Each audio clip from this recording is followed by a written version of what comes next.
Welcome, whiskey flavor seekers. This is WhiskyWhistle and I'm your host, Mark. Today we're going to be reviewing and looking at and talking about Yoichi. Yoichi is a distillery in Japan, in fact. So this is a single malt Japanese whiskey. And well, I've never had this particular one before, so this is brand new flavors for me here. I have tried the 10-year-old maybe a few months ago at a local bar here in Korea where I live. As you may know, I'm from Canada originally, and I've been living here in Korea now for the better part of 10 and a half years or so. Okay, so let's get this poured right away, shall we? And well, this is a miniature, and I'm very happy that I found that one because, well, as you may know, Japanese whiskeys are quite hot right now in the market. As all single malts are, all whiskeys in fact, the world has gone upside down for whiskey, whether it be American or Canadian or Swedish or South African, you name it. The market is hot for whiskey, so interesting. Anyway, Japanese whiskey, however, probably one of the hottest in terms of price increases and lack of stock shortages. So very, very expensive. This little miniature cost me 15,000 won, so that's about maybe $13 US. I'll bring that close for you. This is a non-age statement whiskey. Many people who do whiskey reviews on YouTube stay away from them. And well, there's reasons for that. I won't get into them here. I will one day, very soon. I may have a little chat/rant about NAS. I don't want to say it's a rant, but well, anyway, we'll discuss that at some point here on WhiskyWhistle, okay? And anyway, so this is from Nikka Whisky, which is, I guess, the second largest whiskey producer in Japan. Okay, so brand new bottle, never been tasted by me before. And if you are a new watcher, I hope you enjoy, and for the returning subscribers, thank you so much. Okay, so let's get that poured, shall we? And we will stop about a little bit more. That's a little bit shy, I think. There we go. Leave a little for another tasting another time. That's about 35 milliliters, I would say. Set that down. Okay, so Yoichi. Oh, okay, well, shoot. There we are. Set that back there. Now, we're going to let that sit for a little while. Quite interesting, that one. And while we do that, let's talk a little bit about this particular whiskey and also the distillery and the makers, in fact, okay? Now, before I continue, 45% is the ABV for this particular Yoichi, so that is quite high. Well, how high is it? It's 12.5% higher than the typical 40% offerings. And age, well, who knows how old it is. Formerly, their widely available brand version was the 10-year-old, so probably a little bit less than 10, but again, who's to know exactly? And of course, they would blend multiple casks of multiple ages together, and just like in Scotland, you must put the age of the youngest whiskey on the bottle. So they don't want to do that. So again, we don't know exactly how old it is. If you do know, why not comment? I'd really appreciate that. If you have any inklings, or maybe you've spoken to someone in Japan. Okay. All right, so let's talk about Yoichi Distillery. Oh, I forgot to mention, this is review number 55, didn't I? Oh well. Okay, so this is the 55th review, and this is review number 3 in the Japanese whiskey series that I am presenting. And I'm going to follow up the Japanese whiskey series with a couple of other Asian spirits, okay? So it'll be kind of an Asian series, in fact, containing Japanese whiskeys. Okay, so Yoichi Distillery, formerly known as Hokkaido, and this is owned by Nikka Whisky, as I mentioned. And Nikka Whisky, in turn, owns, I believe, the Ben Nevis Distillery in Scotland, so that's quite interesting. It was established in 1934 on Hokkaido, the island, and it's about 50 miles or so west of Sapporo. Okay, or Sapporo, however you choose to pronounce it, although it should be probably pronounced Sapporo. Okay. Interestingly, the stills are direct fired by coal, in fact. Probably one of the few distilleries in the world that direct fires their stills, and probably the only one that does it with coal. The name Nikka, by the way, comes from Nippon. Nippon is is the Japanese pronunciation of Japan. Kaju, which means juice. So there's a bit of a story there. In order to get investors on board for whiskey, which at the time Japan wasn't exactly that well off, they drummed up investors based on a pretense of producing juice, which they did for 6 years apparently. So Japanese Juice, the Great Japanese Juice Company, was the original name of this company. So Nippon Kaju, and then they took away the pon part and the ju part, and you're left with Nikka. So that's interesting. It was founded by Masataka Taketsuru, and he was the son of a sake making family, and he went to Scotland to learn the trade, to learn the secrets. And apparently whiskey had been attempted at being made in Japan in the late 1800s.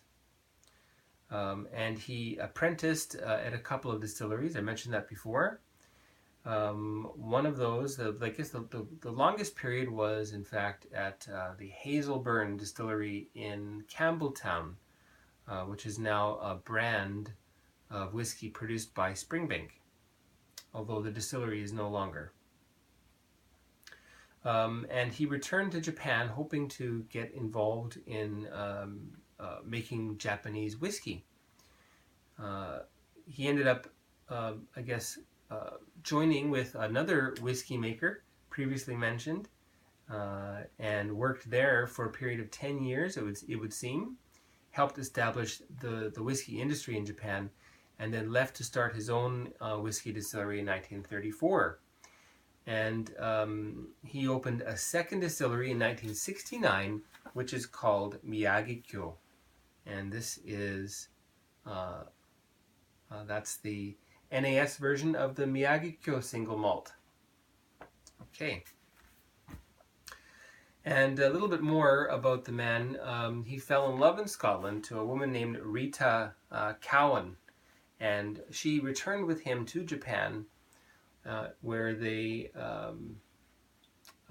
established the industry, and she supported him for a while, teaching English, interestingly enough. So that was interesting. Now, this whiskey has been known as a peated style of Japanese whiskey. So let's see if that's still the case here. The peat, apparently from local bogs. At least originally. I'm not sure if that is still the case. And the current master blender, who you will see scrolling through on my iPad, is Tadashi Sakuma. So he'll be coming around at some point there. That's the distillery in the winter. And what else can we see there? Maybe we'll go through the photos. Rather castle appearance, hasn't it? So it's quite an attractive bit of architecture, I would say. There are the stills, and if anyone here is familiar, those stills are rather familiar. They rather look like something that maybe you would see at the Lagavulin distillery, or perhaps, Macallan perhaps. And there's the coal direct firing the stills. There is the founder and his wife, a colorized photo. And there we are. So there is, let me, Tadashi Sakuma, testing the whiskey probably inside the distillery. And that is the adopted son of the founder who passed away just a couple of years ago. My apologies, my condolences. And his name is Takeshi Taketsuru. Okay. All right, so let's get into the nosing and tasting. And we will have a short advertisement. Please stay tuned right now. Okay, welcome back. Let's smell that together, shall we?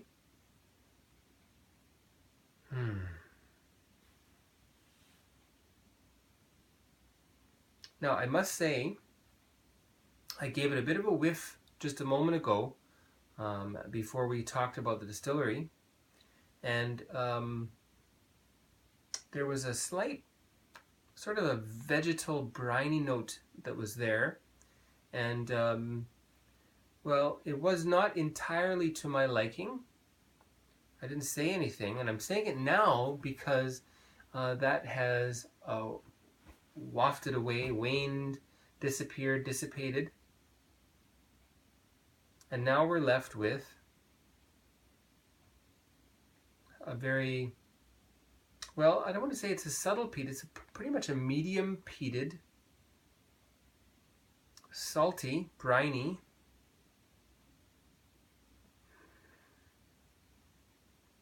cucumber and apple.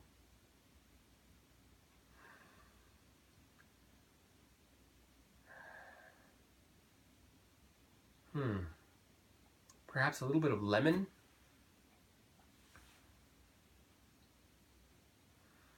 Interesting.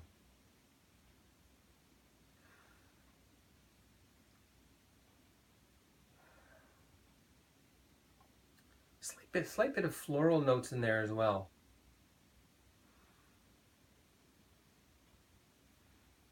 And it could be that because I just smelled the flowers today, the blossoms here, the magnolia blossoms are blooming.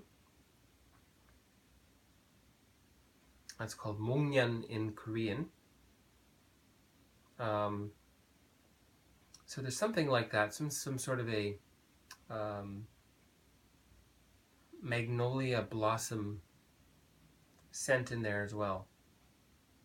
And a good bit of earthy tones too. And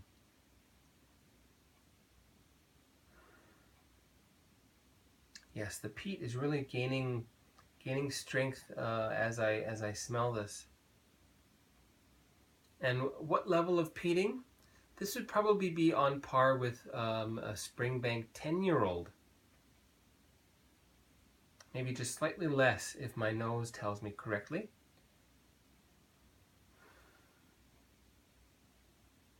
And there is something kind of like a charcoaly note in there too. And I can't say that I actually know what coal smells like. I have no idea. It's probably something I should give a whiff of. Get a whiff of? Okay. Enough smelling. Let's taste the Yoichi 45% current NAS bottling.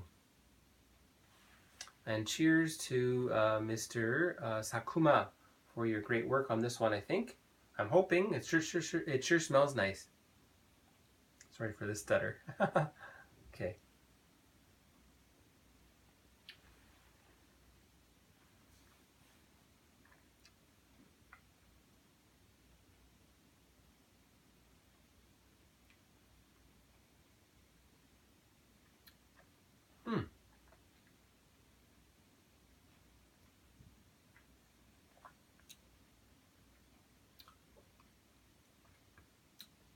Well, that is quite lovely.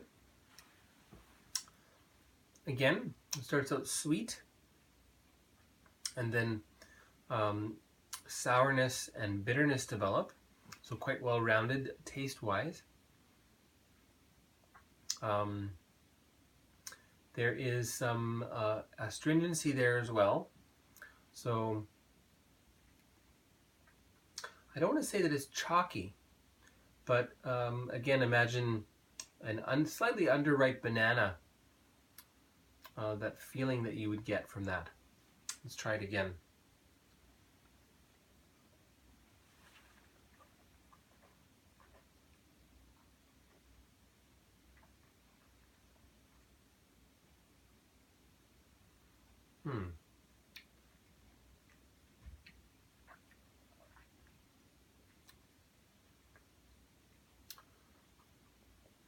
The peat carries through in the taste, in the flavors in this whiskey, as well that sort of charcoal note, like Kingsford barbecue charcoal.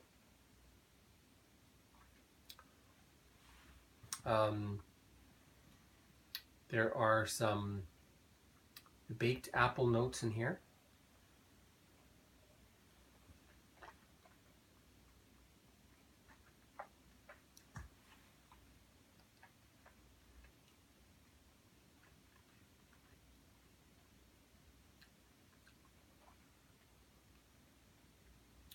Some lemon, some Korean style roasted sweet potatoes, which they often do in a steel drum using some sort of a fuel not unlike the Kingsford barbecue coil.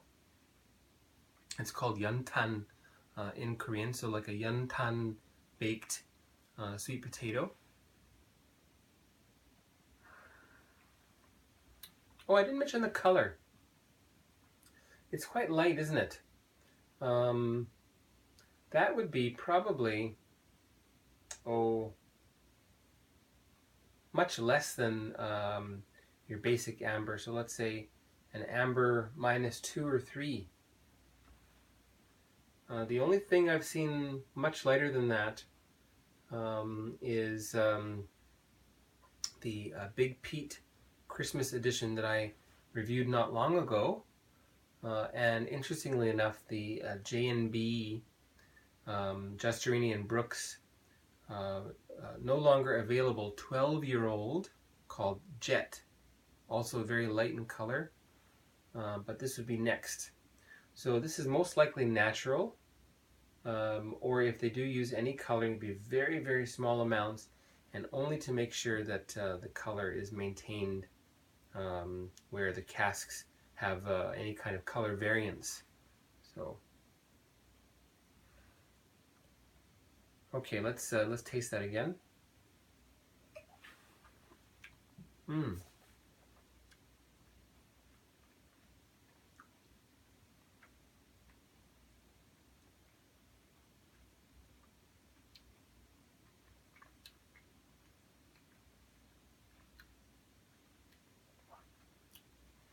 There's a bit of nuttiness in there as well. And again, it's kind of salted, very lightly roasted, let's say almonds and perhaps cashew nuts. And finish, the finish is short to medium. There's a trail of a bitter sourness, and again, that's, I love that, so that's quite nice for me. And the flavor wise, it's not too heavy on the vanilla. There's a bit of vanilla there, but more of sort of these caramelized fruits, like a baked apple. A baked apple where you would see on the skin, if the skin had a rupture, there would be juices that would flow out of there that would caramelize in the heat of the oven. And then again, that baked sweet potato, Korean style sweet potato as well. And I mentioned cucumber. What else am I tasting there? There's another vegetable that I can't quite put my finger on. Maybe like a baked zucchini. The orange color of squash, but the lighter shades, perhaps a spaghetti squash, baked spaghetti squash, or baked zucchini.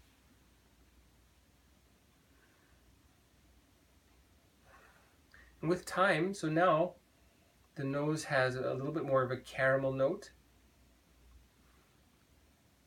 salted caramel note with cashew nuts perhaps. And by now that peat has dissipated. It's still there in the background, but seemed to reach its peak after about 5 or 10 minutes. Let's add a little bit of water. I'm not going to put too much because I quite like the strength of flavor that there is. So we'll go for about 2 milliliters.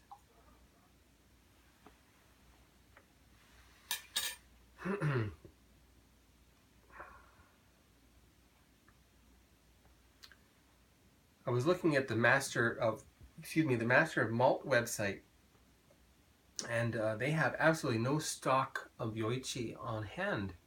So isn't that shocking? Either they're doing something right as far as marketing, or they've got some stock issues like many distilleries have. Let's hope it's simply the demand and not the supply that's the issue.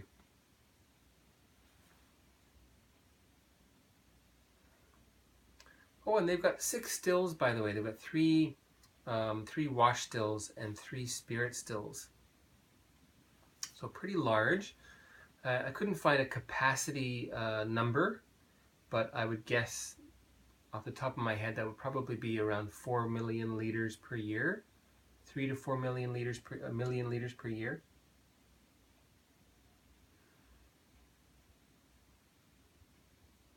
Okay, so what happens with water?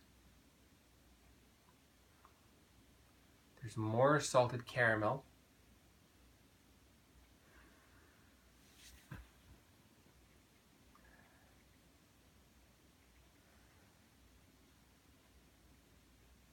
The peat is still lurking there. And it's quite a different peat than what I'm familiar with. It's softer. I don't know what else to say about it. Let's say it's a friendlier peat, friendlier to people who are not actually peat fans or not crazy about peat. So slightly more accessible, perhaps more like the peat used at Highland Park from the Isle of Orkney.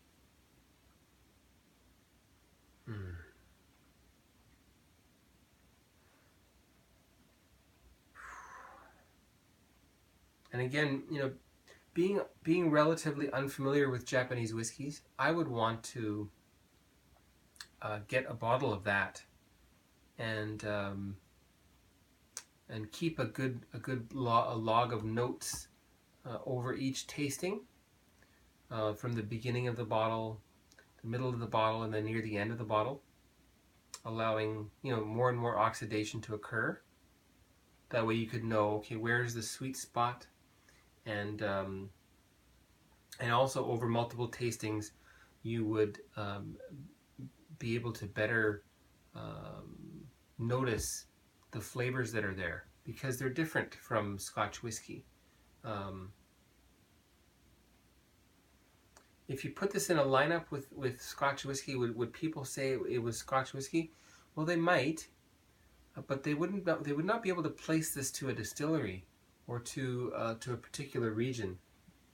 They might say it's kind of like Island or Highland region, or Islands, or Campbelltown, you know, or the new peated space ciders that are in fashion.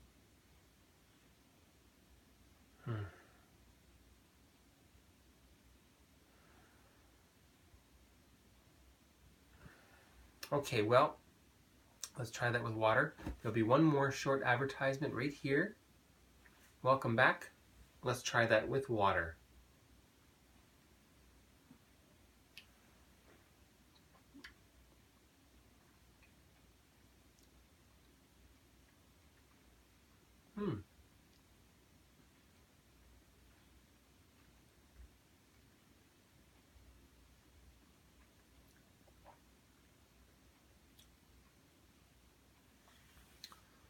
A touch of water brings the sweetness to the foreground. The astringency, that underripe banana feeling has gone. So I don't feel any squeakiness on my teeth.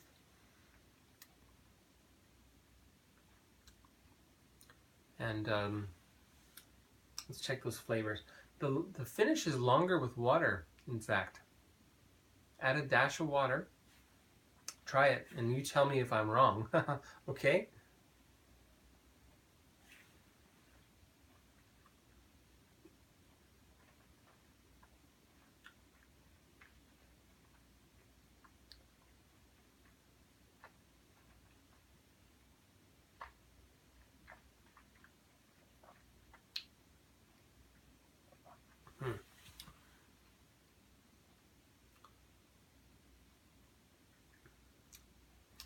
You know, it's interesting because he, the founder, Masataka Taketsuru, he spent his time in Campbellton learning the whiskey trade.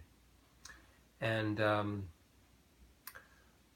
you know, I would say he's probably done a very good job of recreating the Campbellton style. This would sit very, very well with people who love Springbank, including myself, or those who love, let's say, the Arran Malt, and Talisker lovers would enjoy this too. It's not quite as heavy peated as Talisker. Likewise, the Oban. So Oban lovers would also really enjoy this single malt whiskey from Japan.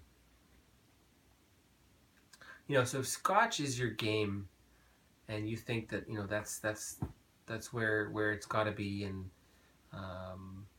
that's where it's at, you know, it's probably a good idea just to give it a try and open your eyes to other single malts and other whiskeys from other parts of the world.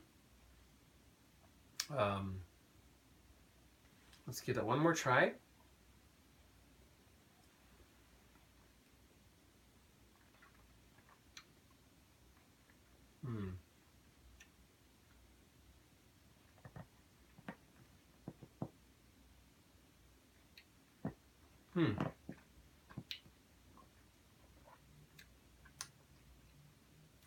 So, a sea salt caramel at the front of the flavor as you taste it, and then you develop some citrus, some lemon, and yet there's also this sweet potato-esque, you know, deep, beefy, earthy flavor that you get in some of these sorts of fall and winter vegetables like squash and sweet potato. And the finish carries on.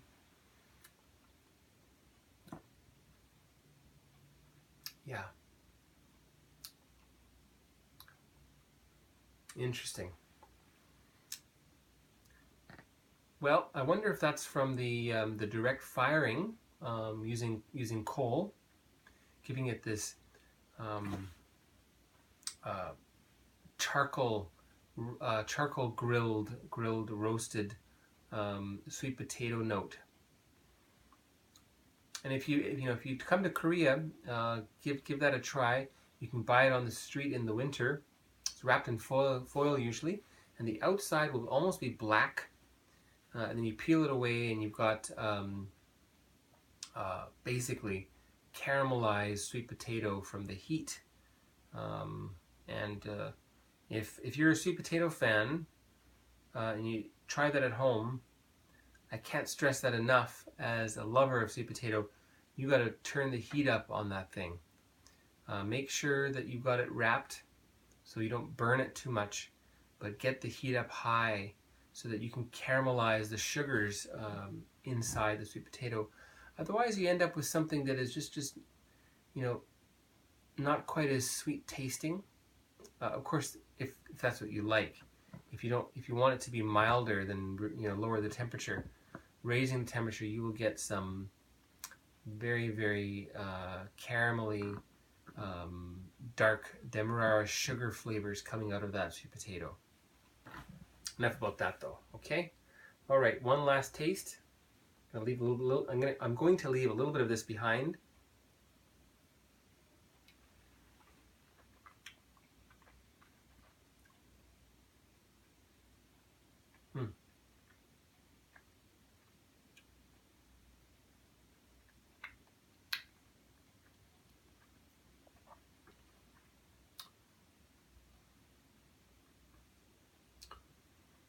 That smokiness really asserts itself again. Not so much peat, but there's a smoke in there, which is quite nice. And what I read about it, about their style of production, they try to allow the coal fires that are direct firing the stills to scorch a little bit of the last little bit of wash that's in there to coax some of these smokier, beefier, heartier flavors out of it into the still, into the distillate. So that may be one of the things that's lending itself to this very barbecue-y sort of flavor that I'm getting.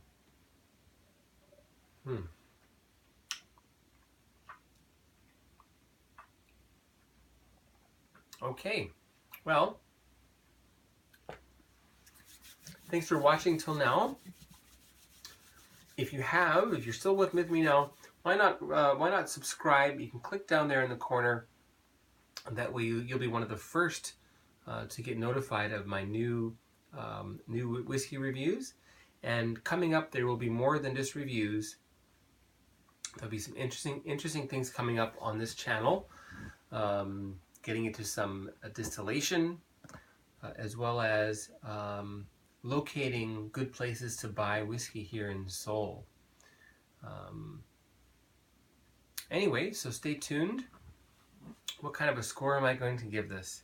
Boy, I really do like this.